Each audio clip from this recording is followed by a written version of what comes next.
Permítame, Félix, presentarle a Yara Eid. Ella es una periodista, una corresponsal de guerra en Gaza. La hemos encontrado en Londres después del asedio en la Franja de Gaza. Es una activista de derechos humanos, es embajadora mundial juvenil y hace parte de Amnistía Internacional. Ana, tengo entendido que ella ha sido víctima de esta violencia en Gaza, particularmente con su familia. Lo primero es saludarla y lamentar lo que le ha sucedido a su familia. ¿Cuántas personas perdió de su familia en este ataque de Israel a Gaza? Good morning, Yara. Thank you very much for your time today at W Radio. And, of course, let us begin by giving you our condolences for everything that's happening in Gaza. We are under the understanding that you have relatives, a family in Gaza. Can you share with us the number of people that you have lost in Gaza due to the Israeli attacks?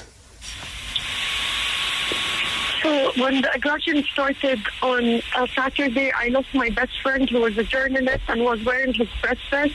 And then on this Sunday, a few days ago, I lost my whole uncle's house, my aunt, my uncle, their children, their grandchildren.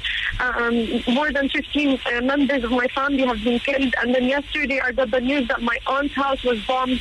And until now, we don't know the number of people who are killed because they're all under the rubble and the firefighters and the ambulance cannot get to them. So maybe I've lost more than 30 people from my immediate family, uncles and aunts.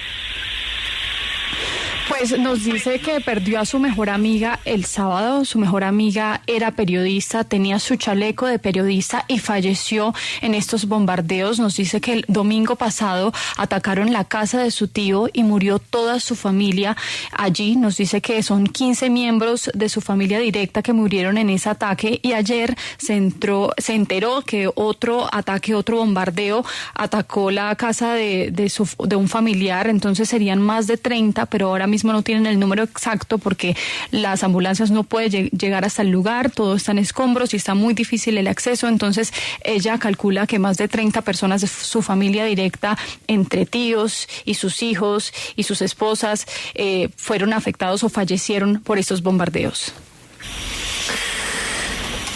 Israel insiste en este momento, a propósito de la explosión en el hospital de ayer, que la responsabilidad es de la yihad.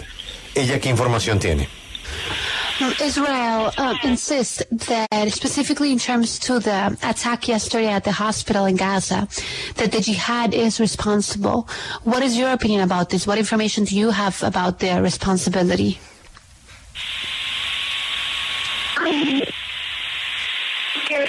Since the first day, since 75 years ago, Israel has been spreading lies and rumors. As a Palestinian independent journalist, and I've been working there on the ground, there has been so many misinformation spread by the Israeli propaganda machine. They usually do this. They bomb something, they commit a war crime, and then they deny it. And then a few hours later, one of their spokesperson can say, oh, we actually did that. And then a few hours later, they'll say, but it was a mistake. This has happened not the first time and not the last time. They did it with Shireen Abu Akleh. They gave 6 different stories about how Shireen was killed. And the whole investigations and everything, Shireen Abu Akleh is a very famous Palestinian journalist who was killed in Palestine 2 years ago or a year ago. And when this happened, you know, they lied and they told the media that it was not Israel that killed her, and it was Palestinian fighters that did that. So this is not the first time Israel blamed another party within Palestine for the killing and the massacring of so many people. First, they have been threatening, and online they've been calling, and we have footage, we have videos of their IRAF, the Israeli occupation forces, who have been reporting and calling hospitals and asking them to evacuate. They warned more than 5 hospitals to evacuate. Al-Ahli and the Baptist Hospital was not warned. However, if there are those who have been warning hospitals, been bombing near hospitals, why are we suddenly shocked that they actually bombed the hospital? They've been threatening to bomb it since day one. They bombed UN schools. They bombed paramedics. My best friend was marked clearly as such. They bombed journalists. Israel does not care about the lives of civilians. Israel does not care about who they're killing, no matter if they're children, women, elderly. They want to kill as many Palestinians as we could. And this is just another lie that, another lie that's feeding to the Western media. When the attack started, Israel has announced, one of their soldiers announced that 40 babies, Israeli babies, were beheaded. The BBC, so many international news agencies adopted that narrative, and it was on headlines of all main international mainstream media. And then days later, Biden even discussed how he saw pictures of 40 children beheaded. Soon after, the White House comes with a declaration and says, well, this is a lie. This is not true. We haven't been confirmed. Nothing is confirmed. I haven't seen pictures, but someone told me this. Bueno, ella nos dice que durante 75 años Israel ha estado esparciendo mentiras. Ella es una periodista independiente que ha estado en el terreno y pues se ha dado cuenta de toda la propaganda de Israel que ha estado divulgando a lo largo de estos años, y nos dice que es habitual que ellos hagan eso y que bombardeen, que cometan un crimen de guerra y luego lo nieguen, luego dicen sí, lo hicimos, o fue un error, y entonces ella señala que no es la primera vez ni la última vez que esto va a ocurrir. Nos dice que hace un año más o menos una famosa periodista palestina que se llama Shirin Abu Akleh, ella falleció y pues dijeron 6 historias diferentes y siempre mintieron y dieron versiones distintas sobre lo que había ocurrido. Entonces nos dice que esto es lo que ellos hacen constantemente, siempre están tratando de divulgar mentiras. No es la primera vez que lo hacen. Nos dice que siempre masacran mucha gente. Hay muchos videos de cómo los israelíes están pidiendo a los hospitales que evacúen porque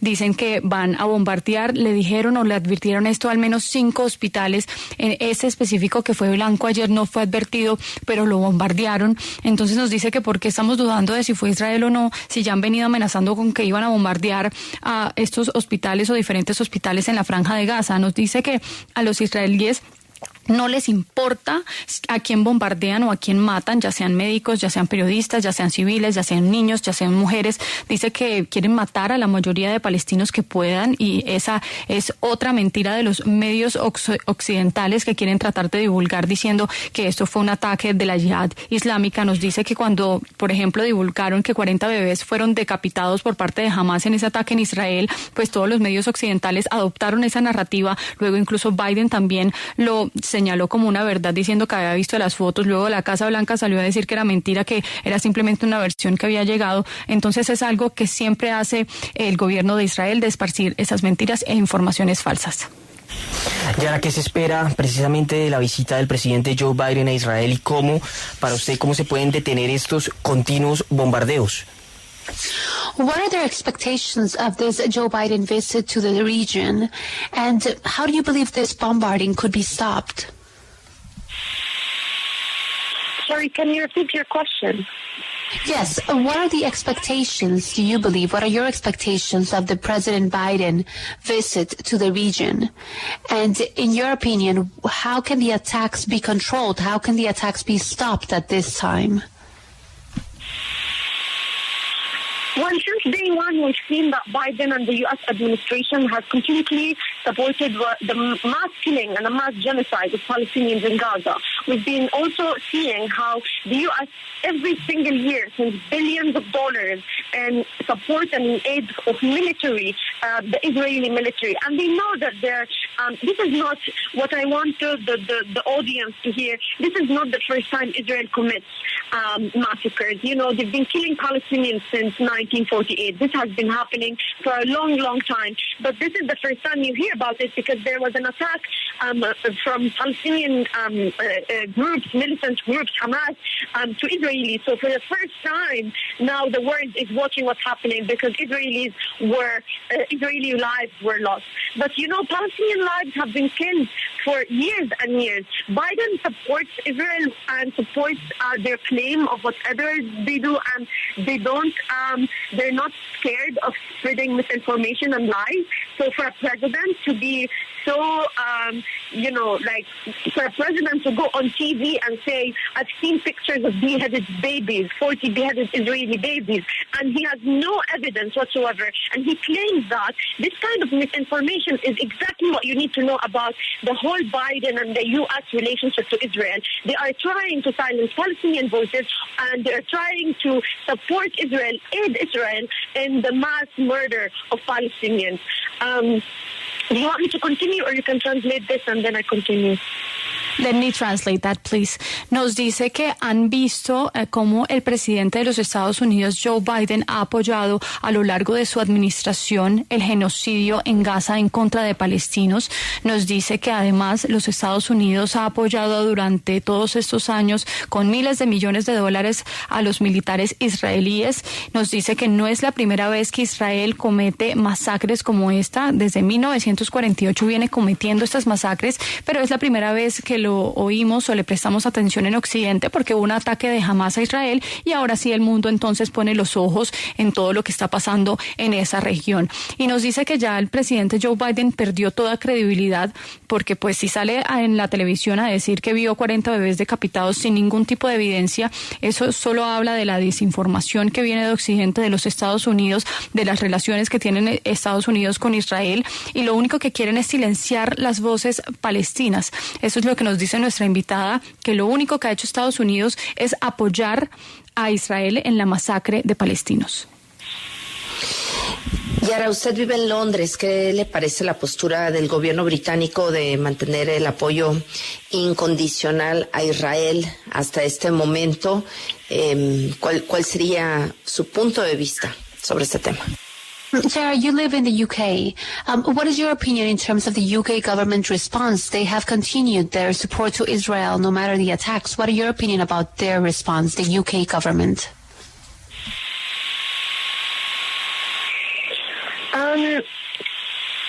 Sorry, I just want to say just generally about all Western governments, not specifically, pointing at one government or another, because what we're seeing is most of the Western powers and most of the Western governments are completely complicit in the mass genocide of Palestinians in Gaza. I need to explain and make this point very clear. This is not a Hamas-Israel war. This has been an ethnic cleansing of Palestinians for the last 75 years. This has been, an occupation, a 75-year-old occupation that continues to kill and torture and oppress Palestinians on a daily basis. I need to also explain that, this is a settler colonial regime. Their sole purpose is to basically completely occupy everything. Under international law, we know that Israel is an occupying power, occupying illegal Palestinian land. So this is something that every person needs to know. This is not just something that happened, an unprovoked attack as Israel claims. But how can you justify the 2014 aggression? How can you justify the 2021 and the 2022 that I covered? What about the 2008? Like all of these aggressions that were in Gaza, Hamas did not start them. It was very clear that Israel has a planned criteria and a planned agenda of wiping the Gaza Strip. And many of their spokespersons talk about how they want to take over Gaza and how they want to displace all of the Gazans and annex Gaza to be part of Israel. So this is really important to keep in mind. I'll respond to the rest of the question, but after you translate this. Solo nos quiere agregar a la respuesta anterior que no solo Estados Unidos es cómplice de este genocidio que quiere cometer Israel, sino que la mayoría de los gobiernos occidentales nos dice que son cómplices de lo que está haciendo Israel en contra de la Franja de Gaza. Quiere dejar ese punto muy claro y nos dice que no es una guerra de Hamás contra Israel, es un conflicto que lleva más de 75 años, es una ocupación por parte de Israel que lleva más de 75 años en la Franja de Gaza. Entonces nos dice que es una opresión absoluta, que están torturando a las personas de la Franja de Gaza, a los palestinos que están allí. Es un régimen colonialista que quiere ocupar absolutamente todo, es un poder ocupante. Nos dice que este ataque por parte de Hamás a Israel no es algo sin provocación, como quiere señalar el gobierno de Israel, porque entonces nos dice ¿cómo se llevó a cabo entonces o cómo se justifica el ataque que hizo Israel en el año 2014 o en el año 2021 o en el año 2022? Hamás no los comenzó, fueron ataques que hizo Israel porque es algo que viene haciendo desde hace rato, tiene un plan, tiene una agenda. Muchos voceros ya hablan de tomar Gaza y anexar Gaza a Israel, entonces es importante tener esto claro y ella va a continuar ahora con la respuesta. Jadar, please keep going. Sorry?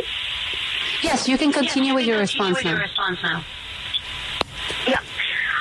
I also think it's important to say that I condemn all world leaders who are watching as this unfolds. You know, not just the UK or Western leaders, but even Arab and Muslim leaders. No one is acting about what's happening. We are seeing as genocide unfold in Palestine. We are seeing, killing of thousands of civilians. Right now, the death toll is more than 3,000 Palestinians, but that's not even with the attack that happened on the hospital yesterday.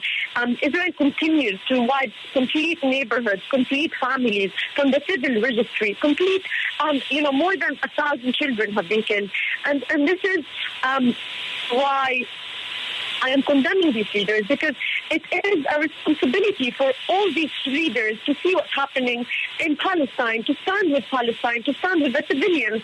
Israel wants the world to see that it's actually attacking a terror group. But Gaza, 2.1 million Palestinians live there. 70% of them are refugees.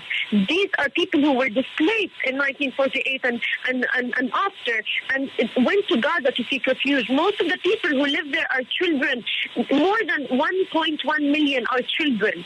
So how are you ensuring, how are these governments ensuring the protection of these children? Let us translate, please. Grace, la traducción, y Ana, la última pregunta de una. Pues nos dice que cree que es muy importante recalcar que condena a todos los líderes que están mirando cómo esta tragedia ocurre y no hacen absolutamente nada, no solo el Reino Unido, sino también gobiernos árabes y musulmanes que están impávidos y que no actúan frente a esta tragedia. Nos dice que nadie está actuando. Estamos viendo miles de civiles muriendo. 3.000 palestinos ya se calcula que han muerto en estos bombardeos por parte de Israel. Nos dice que están borrando familias, están borrando barrios completos. Más de 1.000 niños han sido asesinados y por eso condena a los líderes que no hacen absolutamente nada para condenar lo que está haciendo Israel contra Palestina. Nos dice que por eso los líderes del mundo deben estar con Palestina, deben de estar del lado de los civiles y condenar este ataque de Israel. Es una población de 2.1 millones de personas. El 70% de esta población son refugiados. La mayoría son personas que llegaron ahí desplazadas desde 1948 y 1.1 millones de estos son niños. Así que hay que condenarlo. Grace, ella habla de Hamás, pero ella considera que Hamás es un grupo terrorista o, como nos dijo nuestro invitado de ayer, luchadores por la libertad. Jadar, do you believe that Hamás is a terror group or do you believe that they are freedom fighters? I think you should be asking this to Hamas representatives and Hamas spokesperson. I'm not a Hamas representative. I'm an independent journalist. That my whole job is to report on what's happening in Palestine. I am, as a Palestinian, obviously, any loss of life, whether it's a Palestinian or Israeli, is a loss of life, and it's tragic. But we need to see what's happening in Palestine right now. I think your question is misleading. Movistar le informa de que en este momento hay sobrecarga en la red. Rogamos vuelva a marcar pasados unos minutos. A ver, Yara. Okay, Yara, thank you very much. If you can hear me, we have problems with the network. ¿Qué alcanzó a decir al final a la pregunta de Ana? Si Hamás es o no es un grupo terrorista. Que la pregunta puede enviar, digamos, a una respuesta malintencionada, porque es una pregunta que debe ir más direccionada a Hamás. Ella no es vocera de Hamás, ella no puede hablar por Hamás, ella simplemente es una periodista independiente que está reportando lo que pasa en Palestina y que, por supuesto, como Palestina, quiere que la versión de su pueblo se conozca.